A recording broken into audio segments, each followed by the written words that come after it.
Second hand गाड़ी खरीदने से पहले आपको कौन सी चीजें ध्यान में रखनी चाहिए, गाड़ी की हिस्ट्री के total cost of owning test drive. तो वो एक आपको ध्यान में रखने का है कि अगर आप बेचने जाओगे तो आपको क्या वैल्यू मिल सकता है ये गाड़ी का। Good afternoon. गुड आफ्टरनून दोस्तों, क्या हाल चाल है। मेरा नाम है साहिल और आप देख रहे हो ट्यूनिंग मोटर्स। आज मैं आपको बताने जा रहा हूँ कि प्री ओन गाड़ी या तो यूज कार या तो सेकंड हैंड गाड़ी खरीदने से पहले आपको कौन सी चीजें ध्यान में रखनी चाहिए। पहली चीज, गाड़ी की हिस्ट्री। गाड़ी की हिस्ट्री आपको एकदम ध्यान से रखनी चाहिए कि मतलब गाड़ी का सर्विस की हिस्ट्री क्या था। कंपनी में आप जाइए तो कंपनी के अंदर आपको क्या हिस्ट्री मिला था वो आप ध्यान रखिए। दूसरा चीज, अगर उसका गैरेज के अंदर कोई जा रहा है तो गैरेज की मतलब उसके ऊपर क्या क्या रिपेयर्स हुए हैं वो सारा चीज आपके पास होना चाहिए। अगर नहीं हो तो कंपनी में डायरेक्ट आप कॉल करके पूछ सकते हो, अगर ऑफिशियली उन्होंने कंपनी के अंदर सारे सर्विस रखे हैं तो। अगर नहीं रखे हैं तो आपको सोचने जैसी बात है, आपको वो गाड़ी का प्रीमियम देने का इतना जरूरत नहीं है। मतलब मेरे हिसाब से आप उसके ऊपर काफी सारा नेगोशिएशन कर सकते हो।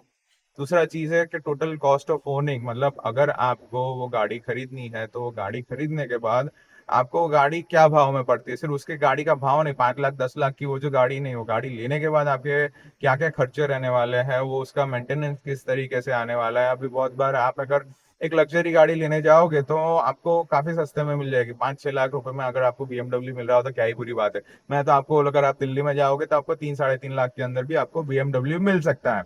लेकिन लेने के बाद उसका कितना वैल्यू रहने वाला है, अगर आप उसका टायर रिपेयर कराने जाओगे तो टायर का क्या कॉस्टिंग आएगा, ये सारी चीजें आपको ध्यान में रखना जरूरी है। क्योंकि बहुत बार ऐसा भी हो सकता है कि 3 लाख की गाड़ी ली हो आपने और इसके अंदर इंजन के अंदर छोटा सा फॉल्ट आ गया और 3 लाख का आपका खर्चा आ जाए। तीसरी बात है कि इसका क्या बोलते हैं, प्री परचेस बोले तो आप खरीदने से पहले गाड़ी का पूरी तरह से इंस्पेक्शन कर ले। मैंने एक गलती किया था, गलती तो नहीं करूंगा, मैंने मतलब मुझे पता था, मैंने कॉन्फिडेंसली ये लिया हुआ है कि मैंने गाड़ी का ज्यादा इंस्पेक्शन नहीं किया था और डायरेक्टली गाड़ी मतलब है ना ऑनलाइन ही, मतलब आप बोल सकते हैं कि ऑनलाइन मंगा ली थी क्योंकि मेरे पर्सनल रीजन थे। ठीक है, तो आप जाइए गाड़ी का इंस्पेक्शन करिए, उसके मतलब है ना उसके ऊपर भी काफी सारे आपको वीडियोस मिल जाएंगे कि गाड़ी लेने से पहले कि गाड़ी का बॉडी किस तरीके से आपको चेक करने का है। आप है ना फ्यूल कैप ओपन करके देखिए, अगर आप फ्यूल कैप ओपन करते हो तो वहां पे आजू बाजू के अंदर अगर आपको स्प्रे के निशान मिले तो वो बोले मिलते हैं तो बोले तो गाड़ी रिपेंटेड है।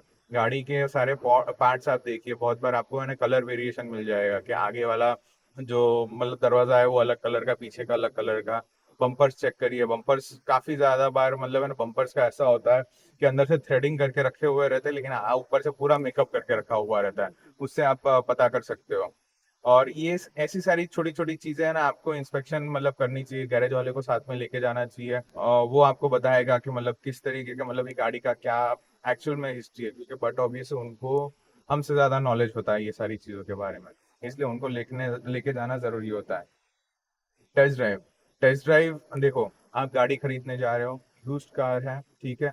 आपने एक बार वो गाड़ी उसके पास से खरीद ली तो आगे उसकी कोई जिम्मेदारी बनती नहीं है, तो इसलिए टेस्ट ड्राइव लेने में आप जरा भी मतलब है ना हिचकिचाइएगा नहीं। आपको एक बार चाहिए, 2 बार चाहिए, आप ये वो टेस्ट ड्राइव जब तक आपको संतुष्टि ना हो ना तब तक आप टेस्ट ड्राइव आपको उसकी लेनी चाहिए। 1-2 किलोमीटर नहीं, अगर आपको 4-5 किलोमीटर या 10 किलोमीटर भी चला के देखना हो तो आपको देखना चाहिए। सारे मतलब जो रास्ते होते हैं, रास्ते भी ट्राई करने चाहिए कि भाई ये डेली रूटीन का मेरा ये रास्ता है तो यहाँ पे गाड़ी किस तरीके से चल सकती है। ठीक है, अब उसके बाद आ जाता है अपना डिप्रिसिएशन कॉस्ट। अभी गाड़ी तो आपने ले ली, समझिए कि आपने कोई गाड़ी फॉर एग्जांपल 5-6 लाख रुपए में ली है, जो शायद नई गाड़ी आपको 10 लाख की तब मिलती होगी।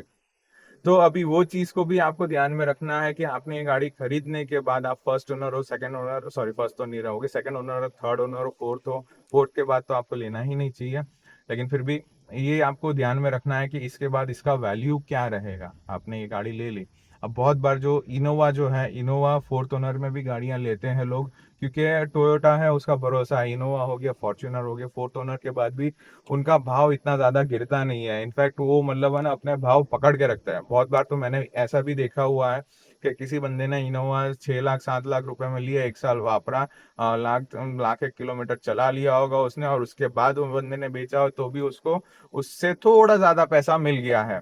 तो मतलब उसका ownership cost near to zero हो जाता है। तो वो एक आपको ध्यान में रखने का है कि अगर आप बेचने जाओगे तो आपको क्या वैल्यू मिल सकता है ये गाड़ी का। फिर सेकंड हैंड गाड़ी लेने के लिए ना आपको एक टाइमिंग का भी मतलब ध्यान रखना पड़ेगा आपको, कि समझिए कि एक मॉडल डिसकंटिन्यू हो रहा है, कि समझिए अभी क्रेटा का मॉडल मतलब डिसकंटिन्यू होने वाला है और नया फेसलिफ्ट वर्जन आ रहा है या तो नया मॉडल आ रहा है। तो वो टाइम पे क्या होता है कि डीलरशिप के पास जो पुराने मॉडल्स होते हैं ना, उसका वैल्यू जो है वो काफी गिर जाता है। तो जो मतलब आपको 50-60 हज़ार लाख रुपए तक का डिस्काउंट मतलब मिल सकता है, डिपेंडिंग अपॉन गाड़ी का क्या वैल्यू है। उसके बाद और एक टाइमिंग के लिए मतलब अगर आप ईयर एंड में लेने जाओगे ना, तो ईयर एंड के अंदर भी आपको सेम चीज देखने मिलेगी कि मतलब डीलर्स को है ना अपना पुराना स्टॉक सारा खाली करना होता है। अगले साल से मतलब भाव बढ़ने वाला होता है, तो मॉडल डिसकंटिन्यू होने वाला होता है, इसलिए जो पुराने मॉडल्स है वो तुरंत से डीलर भी निकालने की कोशिश करता है। तो ये चीज आप ध्यान में रखिए। फिर आता है अपना टायर्स। अब टायर्स की मैं बात करूं तो टायर्स में ऐसा होता है कि आपको लगता है कि ठीक है टायर्स तो मैं चेंज करवा लूंगा, लेकिन टायर्स भी आपकी मतलब जो गाड़ी लेने जा रहे हो उसकी हिस्ट्री बताते हैं। कि अगर टायर अगर एक तरफ से मतलब है ना घिस चुका हो, तो उससे आपको समझ में आएगा कि जो ओनर जो रहा है, उन्होंने वो गाड़ी का बराबर से ध्यान नहीं रखा हुआ है, क्योंकि एक नॉर्मल सा अलाइनमेंट का बात होता है जिसकी वजह से टायर एक साइड से घिसता है। तो वो आपको समझ में आएगा कि मतलब उसका ओनरशिप किस तरीके से रहा होगा, और टायर के थ्रेडिंग्स किस तरीके से गए हैं। मतलब आप अगर ऐसा रीमोल्डेड टायर तो नहीं है ना, क्योंकि वो मतलब थोड़ा रिस्की हो जाता है। तो टायर्स की भी आपको ध्यान रखना चाहिए। फिर बात आ जाती है अपने इंश्योरेंस की। तो इंश्योरेंस ऐसी चीज है ना कि मतलब बहुत बार है ना, सेम फंडा है कि मतलब आप लग्जरी गाड़ी लेते हो, जितने की आप गाड़ी लेते हो उसका है ना बहुत बार ऐसा होता है कि 20-25% या 30% तक का आपका इंश्योरेंस आ जाता है। तो फिर आपको वही चीज हो जाती है यार, सस्ता लेके फिर मतलब पछताना का कोई मतलब नहीं है। तो इंश्योरेंस कॉस्ट भी आपको ध्यान में रखनी चाहिए। अगर आप फुल इंश्योरेंस करते हो तो आपको कितना मिलता है, उसका बाद में एक टाइम के बाद आपको फुल इंश्योरेंस मिलना भी बंद हो जाता है।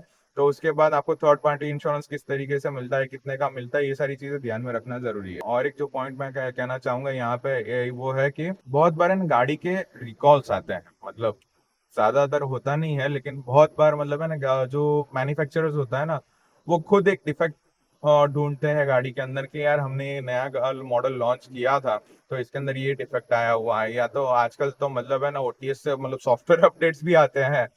तो वो चीज की वजह से हमको ये गाड़ी के अंदर ये डिफेक्ट आया, तो गाड़ियां मतलब बुलाई जाती है कि वो या तो रिप्लेस करके दी जाती है, या तो फिर वो जो डिफेक्ट है वो सॉर्ट आउट करके दिया जाता है। तो वो चीज भी एक बार आप देख लेना, मतलब वो बहुत रेयरली होता है, लेकिन वो देख के रखना। महंगी गाड़ी ले रहे हो तो खास करके ये चीजें को देखना कि मतलब कहीं रिकॉल जो किया हुआ है और ओनर वापस वहां पे जाके वो जो भी डिफेक्ट है वो सॉर्ट आउट किया है क्या नहीं किया हुआ है। गाड़ी लेने के टाइम पे एक चीज आप और एक ध्यान रखें। गाड़ी को मतलब है ना सिर्फ गाड़ी का भाव निगोशिएट करना तो ठीक है, हम लोग तो करने ही वाले हैं कि यार गाड़ी इतने में पड़ रही है, ये थोड़ा सा इतना कर दो उतना कर दो, वो निगोशिएशन हो गया।